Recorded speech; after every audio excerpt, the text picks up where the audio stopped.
जय मसीह की दोस्तों, आशा करती हूँ कि आप स्वस्थ हैं और सुरक्षित हैं। प्रभु आपको और आपके परिवार को आशीष दे। प्रभु को धन्यवाद देते हैं। प्रभु की महिमा, गौरव और स्तुति हो। प्रभु का सामर्थ्य इस संसार में, पूरे विश्व में प्रकट हो। तो आज हम बात करेंगे ख्रिस्त राजा, राजाओं का राजा, प्रभु का प्रभु। तो कैसा है हमारा ये ख्रिस्त राजा? तो इस संदेश के अंत तक हमारे साथ बने रहिए और चैनल को सब्सक्राइब कीजिए। ख्रिस्त राजा, राजाओं का राजा, प्रभु का प्रभु। सारी सृष्टि में स्वर्ग और पृथ्वी पर एक ही राजा का राजत्व है, जो अनादि है, अनंत है, अल्फा है, ओमेगा है, आदि और अंत है, जो सारे अंधकार की शक्ति को मिटाते हुए संसार में प्रकाश फैलाता है, जो स्वर्ग में पिता के दाहिने सिंहासन पर विराजमान है, जिसके हाथों में सारी सृष्टि का सत्ता और अधिकार है। जी हाँ, यीशु ख्रिस्त, जो न्याय के दिन आएंगे और हमें न्याय दिलाएंगे और हम स्वर्ग में उन्हीं के साथ उनके राज्य में अनंतकालीन जीवन में प्रवेश करेंगे, उनके साथ निवास करेंगे। आमीन। तो राजाओं का राजा, प्रभु का प्रभु। बाइबल में कई बार ईसा मसीह को राजा कहकर संबंधित किया गया है। हालांकि उन्होंने इस बात को स्पष्ट किया है कि वो इस संसार का राजा नहीं है। भौतिक संसार में वो राजत्व करने नहीं आए हैं। तो राजाओं का राजा, प्रभु का प्रभु, बाइबल में हम देखते हैं यूहन्ना 18:36 से 37 पद में कहते हैं, ईसा ने उत्तर दिया, मेरा राज्य इस संसार का नहीं है। यदि मेरा राज्य इस संसार का होता तो मेरे अनुयायी लड़ते और मैं यहूदियों के हवाले नहीं किया जाता, परंतु मेरा राज्य यहाँ का नहीं है। इस पर पिलातुस ने उनसे कहा, तो तुम राजा हो? ईसा ने उत्तर दिया, आप ठीक ही कहते हैं, मैं राजा हूँ। मैं इसलिए जन्मा और इसलिए संसार में आया हूँ कि सत्य के विषय में साक्ष्य दूं। जो सत्य के पक्ष में है वह मेरी सुनता है। आमीन। तो ईसा मसीह कह रहे कि मैं सत्य के विषय में साक्ष्य देने आया हूँ। तो सत्य के विषय में साक्ष्य, यानी ईसा मसीह सत्य के बारे में बताने इस दुनिया में नहीं आए थे, बल्कि सीधा सत्य बताने आए थे। और वो सत्य उन्होंने अपने आप में प्रकट किया है। और ईसा मसीह कहते हैं, जो मेरे पक्ष में है, जो सत्य सुनता है, वही मेरे पक्ष में होता है। और सत्य सुनने के बाद ही हम ईसा मसीह को समझ सकते हैं, जान सकते हैं। और ईसा मसीह ने कहा कि मैं राजा हूँ। जी हाँ, मगर मेरा राज्य इस संसार का नहीं है। अगर मेरा राज्य इस संसार का होता तो मेरे अनुयायी लड़ते और मैं यहूदियों के हवाले नहीं किया जाता था। आमीन। यानी कि यहाँ हम देखते हैं कि ये जो लड़ाई है, ये लड़ाई संसार के मनुष्य के प्रति नहीं है, रक्त मांस के मनुष्य के साथ या यहाँ के अधिपतियों के साथ हमारी लड़ाई नहीं है। हम इसी बात को संत पौल ने स्पष्ट किया है। एफिसियों के नाम साधु पौल का पत्र 6 अध्याय 12 पद में वो कहते हैं, दरअसल हमारा संघर्ष, हमारी लड़ाई नीरे मनुष्य से नहीं है, इस संसार के अधिपतियों से नहीं है, बल्कि ये लड़ाई, ये संघर्ष अंधकारमय राज्य में जो अधिपतियां है उनके साथ है। और ये जो आकाश में रहने वाले अपदूत, दुष्ट आत्मा यानी शैतानी शक्ति के साथ हमारा लड़ाई है। इस संसार में ये दो चीज है, एक है दृश्य वाली जो हमें दिखाई देता है, और एक है अदृश्य, आकाश में जो है, अदृश्य में जो है, जो शैतानी शक्ति, जो अंधकारमय राज्य है, हमारी लड़ाई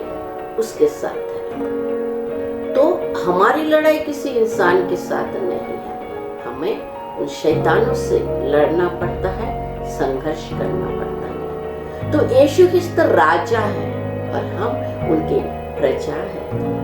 प्रजा ही नहीं बल्कि हम तो सैनिक हैं, यीशु ख्रिस्त के सैनिक हैं।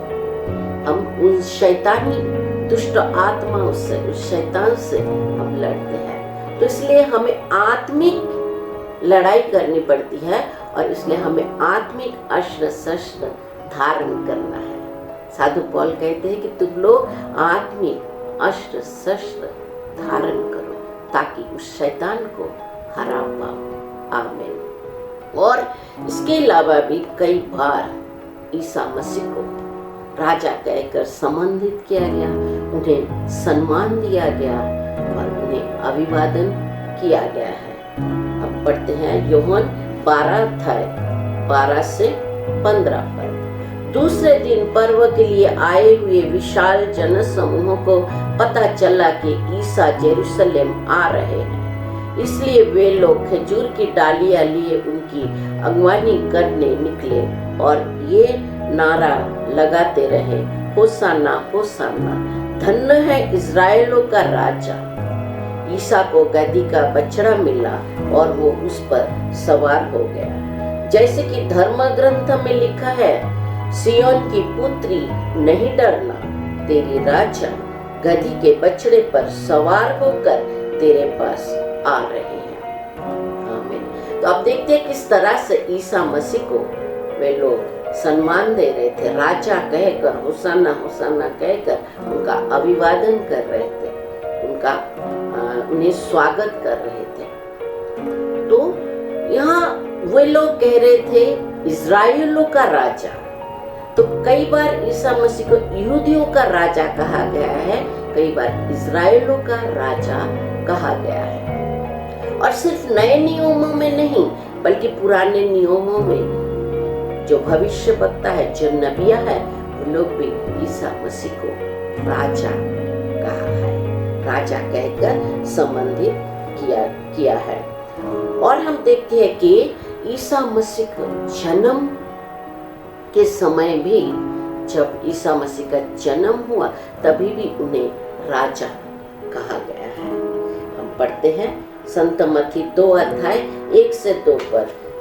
ईसा का जन्म यहूदियों के बेतलहम में राजा हेरोद के समय हुआ था। इसके बाद ज्योतिषी पूर्व से जेरूशलेम आए और ये बोले, यहूदियों के नवजात राजा कहाँ है?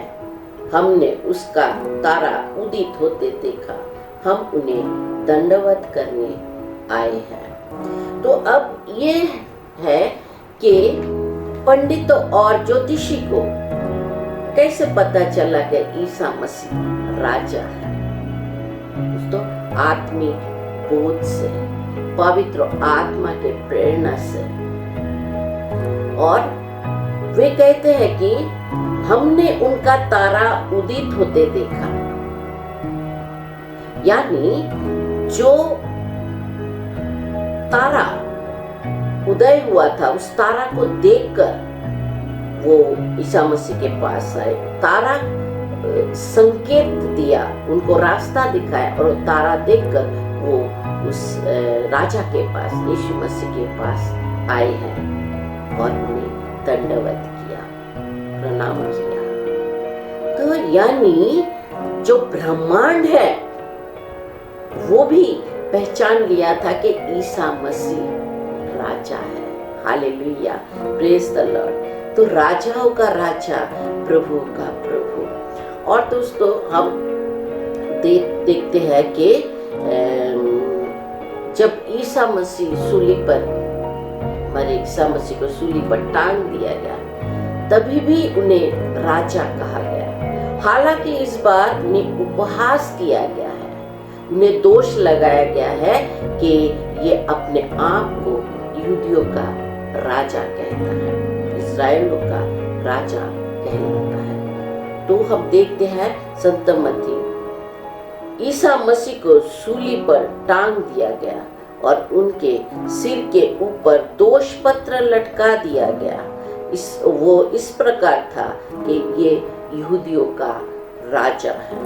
आमीन। तो दोस्तों हम देखते हैं जन्म से लेकर मृत्यु तक उन्हें राजा कहा गया। यीशु क्रिस्त राजा थे, राजा है और राजा रहेगा। आमीन, हालेलुया। देखिए जो कुछ भी ईसा मसीह के साथ हुआ जब वो ये संसार में थे, तो उनके साथ जो कुछ भी हुआ है वो सब कुछ हमारे साथ भी होता है। क्योंकि इंसान का मनोवृत्ति और उनके मानसिकता और उनका स्वभाव ये एक ही है। क्योंकि इंसान का मन हवा की तरह रुख बदलता है, कभी यहाँ बहता है, कभी वहां बहता है। जो लोग आज आपके पक्ष में हैं, कल वो आपके विपक्ष में भी जा सकता है। आज जो लोग आपको अच्छा कह रहे हैं, आपकी तारीफ कर रहे हैं, कल वही लोग आपकी निंदा करेंगे, आपको नफरत करेंगे। और जो लोग आपको आज सम्मान से सिंहासन पर बिठाते हैं, अगर आप उनकी बुराइयों में साथ नहीं देते और उनके इच्छाओं पर पानी फेर जाता है, तो वक्त नहीं लगता उसी सिंहासन से आपको नीचे उतारने को। तो दोस्तों ये सब संसार में चलता रहता है, ये संसार की बात है, ये यहाँ की बात है। मगर जो लोग अपने उसूलों पर ईमानदारी पर टिके रहते हैं, आखिरी तक अपने ईमानदारी पर टिके रहते हैं, उसूलों पर टिके रहते हैं, उन्हें विजय प्राप्त होता है। ईसा मसीह सूली पर मरे और उन्होंने बुराइयों को हराया और सूली पर मरकर विजय प्राप्त किया, हमें भी विजय दिलाया। तो हमारी नजर इस संसार के इस दुख तकलीफ समस्या पर ना हो, जो कुछ भी चल रहा है हमारी नजर उस पर नहीं, बल्कि हमारी नजर अनदेखी बातों पर हो, जो अनंत है, अनादि है। हमारी नजर ईसा मसीह पर टिकी हो, उस राजा पर, राजाओं का राजा, प्रभु का प्रभु। तो आइए हम एक भजन गाते हैं। यीशु मसीह तेरे जैसा है कोई नहीं, तेरे चरणों में झुके आसमान और महिमा गाए जमीन। हम गाए हो साना, तू राजाओं का है राजा, तेरी महिमा होवे सदा। तू है प्रभु हमारा खुदा, तू है प्रभु हमारा खुदा। आमीन। तो प्रभु हमारा राजा है और उस राज्य में कोई चीज की कमी नहीं है। तो दोस्तों आप प्रार्थना कीजिए, आप खुश रहे, आनंदित रहे, स्वस्थ रहे, सुरक्षित रहे और हमारे चैनल को सब्सक्राइब करें और वीडियो को शेयर करें।